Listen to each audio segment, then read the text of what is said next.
جو چیز آپ کو تکلیف دیتی ہے وہی چیز آپ کو مضبوط بناتی ہے۔ اندھیرا آپ کی شمع ہے۔ یہ زندگی آپ کی سڑک ہے اور آپ اکیلے ہیں۔ دوسرے آپ کے ساتھ اس پر چل سکتے ہیں لیکن آپ کے لیے کوئی نہیں چل سکتا۔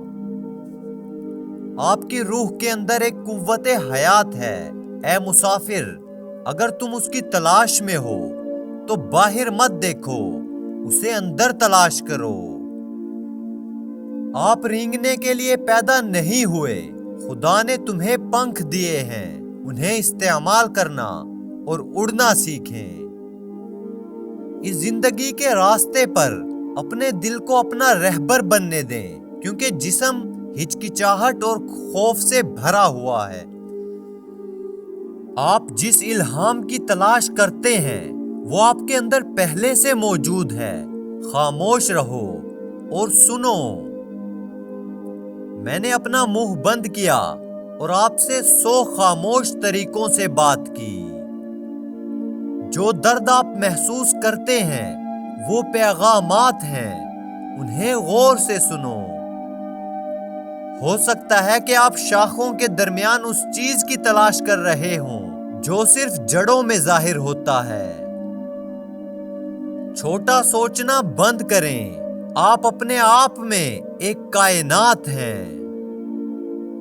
محبت کرنے والوں کے دل کے درد کا علاج منشیات یا نیند یا کھیلوں سے نہیں ہو سکتا، لیکن صرف اپنے محبوب کو دیکھ کر۔ کہتے ہیں کہ دل سے دل تک ایک دروازہ ہے، لیکن جب دیواریں ہی نہ ہوں تو دروازے کا کیا فائدہ؟ وہاں یہاں نسل، قوم، نقطۂ آغاز اور منزل کی بکواس کو بھول جائیں۔ تم روح ہو اور تم محبت ہو۔ جب زندگی کا ارادہ محبت بن جاتا ہے تو تمام شکوک، مایوسی اور خوف نامکمل ہو جاتے ہیں۔ جیسے ہی آپ راستے پر چلنا شروع کرتے ہیں، راستہ ظاہر ہونے لگتا ہے۔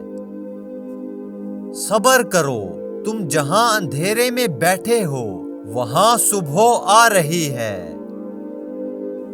جب بھی ہم توقعات، حساب کتاب، گفت و شنید کے بغیر محبت کرنے کا انتظام کرتے ہیں، ہم واقعی جنت میں ہوتے ہیں۔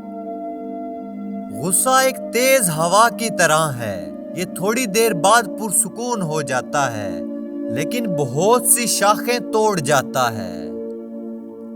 میں جانتا ہوں کہ جو کچھ بھی میں آپ کو دیتا ہوں وہ میرے پاس واپس آتا ہے، اس لیے میں صرف محبت بانٹتا ہوں۔ اپنے الفاظ کو بلند کرو، نہ کہ آواز کو، کیونکہ بارش سے پھول اگتے ہیں، نہ کہ گرج چمک سے۔ میں نے اپنے دل کی گہرائیوں میں یہ دیکھنے کے لیے کھدائی کی کہ اندر کون ہے۔ جتنا زیادہ میں نے کھودا اتنا ہی میں نے مجھے کھو دیا۔ جو نہیں ملا اس کا غم نہ کرو۔ کچھ چیزیں جو نہیں ہوتی وہ آفات کو ہونے سے روکتی ہیں۔ خاموش رہو، خاموشی سے واقفیت بنا لو۔ اندر جاؤ، اپنے دل میں جھانک لو، شور شرابہ سے ایک دن کی چھٹی لے لیں۔